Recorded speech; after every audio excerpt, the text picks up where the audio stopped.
I met this pastor and he told me, "Well, Corinne, I don't smile anymore." And I was alarmed because for me, your smile is your logo. Our own marketing and promotional company. It's a boutique agency. We had gone over to kind of like come up with a concept for him for his Mother's Day gift. And he was a childhood friend, and he was somebody that smiled a lot. So when he told me he could not smile, I could not leave him in that place. I knew I had to leave him with some kind of encouragement. It had taken us some time to go through the presentation, and it was quite late. My kids had fallen asleep, and my husband was there, and he just wanted to take the kids home. So when this conversation came up that he doesn't smile anymore, if you have been married as long as I've been married to my husband, you would understand that us couples, we telepathically communicate with one another. So my husband was going, "Corinne, it's late. We gotta we gotta get the kids to bed." And I'm like, "No, I can't leave this man like this." And he's like, "Wait, no, no, no, no, we're not going down this road. We cannot go down this road." And now he looks at the kids, and I'm going, "No, okay, let me just say him something," right? So I can tell you there, I wasn't exactly the most submissive wife, but I realized that my kids had fallen asleep. I had to get them in bed. So I just said to him, "You know what? You've got a beautiful smile." So I made this video, and if you are a pastor or you're planning to become a pastor, or if you're in pastoral service, or if you are somebody that works with people, counseling people in the church circle somehow, I would like to leave this encouragement with you. When I was 16 years old and I was in a very, very bad place, I remember looking at this program called Amen. Back in my day, it was about this deacon. He was like a little grumpy old man. He had curly hair and he had a waistcoat and he had a sense of humor. And yeah, I think he was widowed and his daughter's name was Thelma. And they used to have like all these funny incidents or things happening to them. And I remember looking at the sitcom and saying, "Oh God, how nice would it be to have somebody like this Deacon Frazier in my life," right? And when I was 16 years old, I'd gone to youth and I got invited. I'd gone to youth intercession and I got invited to attend the youth. And I remember just sitting in the bus, and it was a bright day. It was like the skies were blue and the birds were chirping, and I was in this bus. And I saw this man in a three-piece suit. He had a tailored pants, he had a tailored jacket, he had a tailored waistcoat, and he had a jacket on, and he had curly hair, and he had this bounce about him. And he reminded me so much of this Deacon Frazier. So I honestly believe that God has got a sense of humor, because I've seen his sense of humor many, many times. And to make it even better, like the icing on the cake was that this pastor had curly hair. So this was like my very own Indian version of Deacon Frazier in real time. And I was like so amazed. And as he came over, he like just looked at me and smiled, and he had the most beautiful smile. And that smile, I would follow it to the ends of the world. And his name was Pastor Mark Naidoo. And he said to me, "Oh, wow. Um, and who is this beautiful girl sitting here?" And I smiled at him and I said, "My name is Corinne." And that day after youth meeting, I'd gone back and I told my parents, "I'm not going to the church we are going to now. I'm now going to Angela's Full Gospel Mission Church." And Pastor Mark Naidoo is now late, but he was somebody that left such a legacy in my life. He had such a compassion for people, the way he loved people, the way he served people.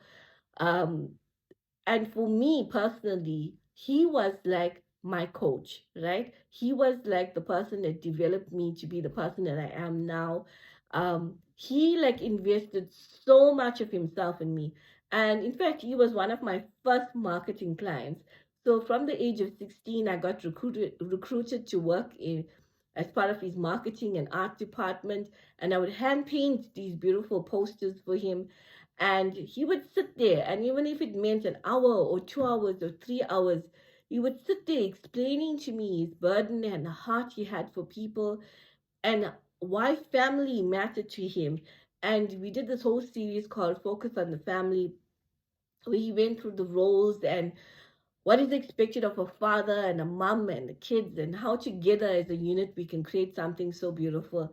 And I remember just sitting there and trying to get my mind around this project, like what am I going to draw. A few years back I had the opportunity to visit the church again, and he had not thrown away one of my posters that I did for him. After so many years, he still very preciously had it packed away. And for me, that was so important to have somebody so real, somebody so grounded in my life. And when this pastor told me, I don't smile, because if you've been in the church circle, you know the voice, and this is the voice. And I don't know why people use that voice. So maybe if you know why people use that voice, you can let me know in the comments. And it goes like this, the religious voice, like, so it's extra bass, and it goes like this. Well, God has blessed us, to be a blessing to those. I don't know why people do it. Like, just be you. I think, like, also on the various social platforms, people don't want to be around fake. It's so easy to call out a fake from somebody that's real these days. It comes through in your words and your actions and what you say. So be authentic. So my encouragement to you pastors out there is to be you, to be a reflection of Christ in the world without the pretense and the bass voice and the religious things. Just be real. The world is looking for real people to stand up, for real leaders to emerge in our nation. And if you're busy faking it to act like somebody else and to preach like somebody else, you're never going to reach the people that God intended you to reach. You're never going to fulfill your assignment on earth. So be true to yourself. It dawned on me like years ago, and it kept me very real. It kept me to operate with a sense of humility. And I always understand that I'm not the main act. I'm the support act. And I understand if all the glory is coming to me, then actually there's nothing that I'm deflecting onto God. There's nothing that I'm reflecting onto people about God. So we are placed on earth not to be the main act. If our photos are the biggest thing on our posters, if it's the biggest thing on our social media, then we have failed. Because we are just here to be vessels used for the glory of God. And it's never about us. It's always about God and his kingdom. And I also just want to leave you with this, like, if you're failing in a certain area and if you belong to a certain denomination and that denomination is also failing in that area, reach out to other denominations.